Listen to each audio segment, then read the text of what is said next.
હતો। સૂર્ય ધીમે ધીમે આકાશમાં ઉપર આવી રહ્યો હતો અને તેના કિરણો પૃથ્વી પર ફેલાઈ રહ્યા હતા। 10 વર્ષની સ્નેહી રોજની જેમ આજે પણ તેના બગીચામાં સવારની સહેલગાહ માટે નીકળી હતી। તેને પ્રકૃતિ ખૂબ ગમતી હતી। ચાલતા ચાલતા તેની નજર એક નાના પક્ષી પર પડી। તે જમીન પર પડ્યું હતું અને તેના નાના પગમાં કદાચ ઈજા થઈ હતી। તે ઉડવાનો પ્રયત્ન કરતું હતું પણ ઉડી શકતું ન હતું। સ્નેહીનું હૃદય દયાથી ભરાઈ ગયું। સ્નેહી ધીમેથી પક્ષીની નજીક ગઈ। તેને ડર હતો કે પક્ષી ગભરાઈ જશે પણ પક્ષી શાંત હતું જાણે તેને સ્નેહી પર ભરોસો હોય। સ્નેહીએ વિચાર્યું, આને મદદની જરૂર છે, હું આને આમ એકલું છોડી શકું નહીં। સ્નેહીએ ખૂબ કાળજીપૂર્વક પક્ષીને તેના હાથમાં લીધું। તે ખૂબ નાનું અને હલકું હતું। તેને ઘરે લઈ જવાનો વિચાર તેના મનમાં આવ્યો।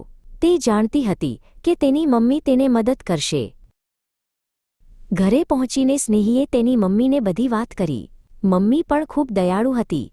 તેમણે તરત જ એક નાનું બોક્સ લીધું, તેમાં નરમ કપડું મૂક્યું અને પક્ષીને આરામથી તેમાં રાખ્યું। મમ્મીએ પક્ષીના પગની ઈજા તપાસી અને તેને સાફ કરી। તેમણે સ્નેહીને શીખવ્યું કે કેવી રીતે પક્ષીને દાણા અને પાણી આપવું। સ્નેહી દરરોજ કુંજની સંભાળ રાખતી હતી। દિવસો વીતતા ગયા।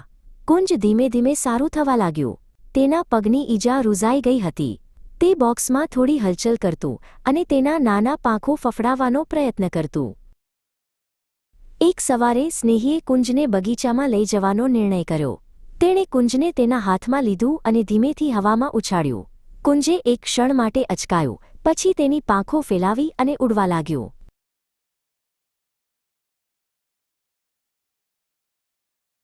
કુંજ આકાશમાં ઊંચે ને ઊંચે ઉડતું ગયું।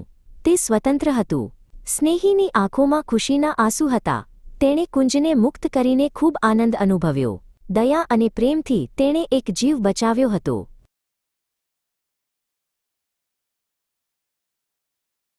આ વાર્તાનો સાર એ છે કે દયા એ માનવનું સાચું આભૂષણ છે।